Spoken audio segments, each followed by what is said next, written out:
Assalamualaikum warahmatullahi wabarakatuh. Halo semuanya, perkenalkan nama saya Kania Azizi Akmal, mahasiswi program studi komunikasi dan penyiaran Islam kelas 2G. Di video kali ini saya akan ngebahas sebuah topik penting sekaligus topik yang sering disalahpahami oleh banyak orang, yaitu konsep politik Islam atau yang dalam keilmuan Islam dikenal sebagai siasah. Jadi, apakah politik Islam itu hanya membahas soal perebutan kekuasaan atau ada nilai-nilai yang lebih penting di dalamnya? Mari kita bahas bersama di video kali ini. Dalam bahasa Arab, kata siasa berasal dari kata sasa yasusu, yang artinya mengatur atau mengelola urusan. Jadi, secara bahasa, politik dalam Islam sudah mencerminkan tujuannya, yaitu mengatur kehidupan bersama.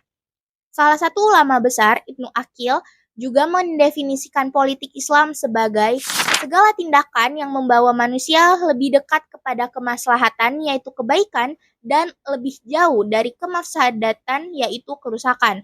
Meskipun tindakan tersebut tidak ditetapkan langsung oleh Rasulullah Shallallahu Alaihi Wasallam atau turun melalui wahyu.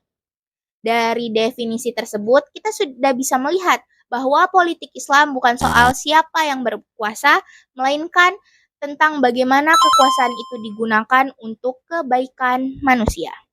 Al-Mawardi dalam kitabnya Al-Ahkam As-Sultaniyah juga menyebutkan bahwa kepemimpinan politik bertujuan untuk harasatud din wa siyasatud dunia, menjaga agama dan mengatur urusan dunia. Artinya, kekuasaan dalam Islam adalah sarana bukan tujuan, karena tujuan akhirnya adalah menegakkan nilai-nilai luhur dalam kehidupan bermasyarakat. Sekarang kita masuk ke inti pembahasan.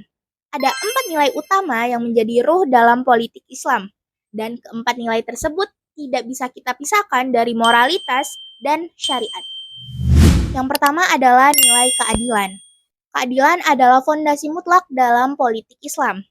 Allah Subhanahu wa taala berfirman dalam Quran surah An-Nisa ayat 58 yang artinya, sesungguhnya Allah menyuruh kamu menyampaikan amanat kepada yang berhak menerimanya, dan apabila kamu menetapkan hukum di antara manusia, hendaklah kamu menetapkannya dengan adil.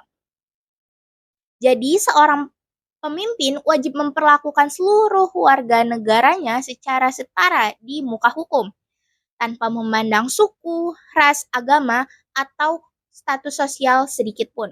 Karena tanpa keadilan, kekuasaan hanya akan menjadi alat penindasan. Nilai kedua adalah nilai amanah. Dalam Islam, jabatan atau kekuasaan bukanlah hak istimewa yang patut dibanggakan. Karena jabatan adalah titipan yang sangat berat yang dititipkan dari rakyat dan kelak akan dimintai pertanggungjawabannya bahkan di hadapan Allah sekalipun. Rasulullah Shallallahu Alaihi Wasallam bersabda, barang siapa yang kami angkat dalam suatu jabatan lalu ia menyembunyikan dari kami sebatang jarum atau lebih dari itu, maka itu adalah pengkhianatan. Hadis riwayat Muslim. Jadi bayangkan betapa relevannya hadis tersebut dengan kondisi Islam pada hari ini, di mana korupsi masih menjadi persoalan yang sangat besar hingga menjadi sesuatu yang harus kita perhatikan saat ini.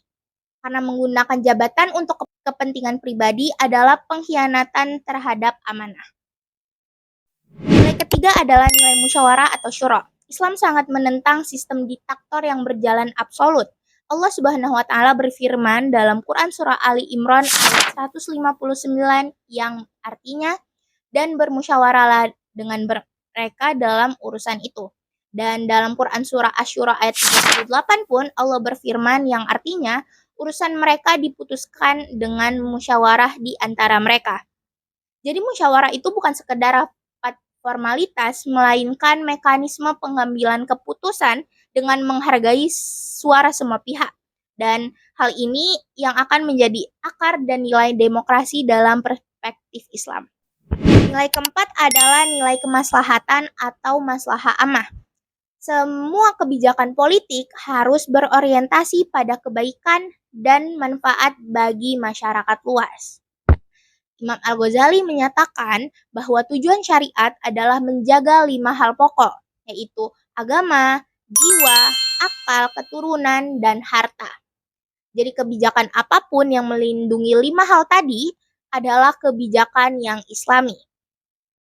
Hal tersebut juga sejalan dengan kaidah fikih politik yang populer, yaitu kebijakan seorang pemimpin terhadap rakyatnya harus dikaitkan dengan kemaslahatan. Artinya, setiap kebijakan publik harus selalu ditimbang apakah hal tersebut membawa manfaat atau justru membawa mudarat bagi rakyatnya. Sekarang pertanyaannya, apakah keempat nilai-nilai tadi hanya sekedar teori? Tentu enggak. Kita bisa melihat implementasinya secara nyata yang telah terjadi di Indonesia. Pertama, demokrasi dan pemilu sebagai refleksi syuro. Proses pemilu, pemilu kada, dan mekanisme pengambilan keputusan di DPR atau DPRD adalah bentuk nyata dari prinsip musyawarah. Bahkan sila keempat dari Pancasila pun sangat sejalan dengan konsep syuro dalam Islam. Kedua, ada Basnas dan BWI sebagai refleksi kemaslahatan dan keadilan. Regulasi negara mengenai pengelolaan zakat melalui Basnas dan wakaf melalui BWI adalah contoh bagaimana instrumen keagamaan diintegrasikan ke dalam kebijakan publik untuk pemerataan ekonomi dan pengentasan kemiskinan. Ketiga, perbankan syariah sebagai refleksi maslahah. Lahirnya Undang-Undang Perbankan Syariah dan berkembangnya ekosistem industri halal di Indonesia adalah wujud politik legislasi yang bertujuan untuk menghindari riba dan ketidakadilan ekonomi demi kemaslahatan umat. Keempat, kebijakan subsidi sebagai amanah pemimpin. Kebijakan seperti BPJS Kesehatan, KIP Kuliah, atau subsidi pangan adalah perwujudan dari tanggung jawab pemimpin untuk menjamin kesejahteraan rakyatnya tanpa memandang latar belakang agama. Jadi untuk menjawab pertanyaan di awal tadi, Apakah politik Islam itu hanya membahas soal perebutan kekuasaan atau ada nilai-nilai yang lebih penting di dalamnya? politik Islam bukan hanya soal kekuasaan, tapi politik Islam adalah sistem nilai yang komprehensif yang memandu bagaimana manusia hidup bersama secara adil, jujur, terbuka, dan memberi manfaat satu sama lain. Nilai-nilai yang tadi kita bahas, keadilan, amanah, musyawarah, dan kemaslahatan bukan hanya sekedar teori dalam kitab kuning, melainkan menjadi pedoman penting untuk menjawab tantangan politik di Indonesia khususnya pada hari ini. Seperti yang diingatkan dalam konsep rahmatan lil alamin, yaitu Islam hadir sebagai rahmat bagi seluruh alam. Jadi politik yang islami juga memancarkan rahmat tersebut dalam setiap kebijakan dan tindakan. Sekian pembahasan dari saya, semoga video ini memberikan manfaat dan menambah wawasan kita semua. Dan sampai jumpa. Wassalamualaikum warahmatullahi wabarakatuh.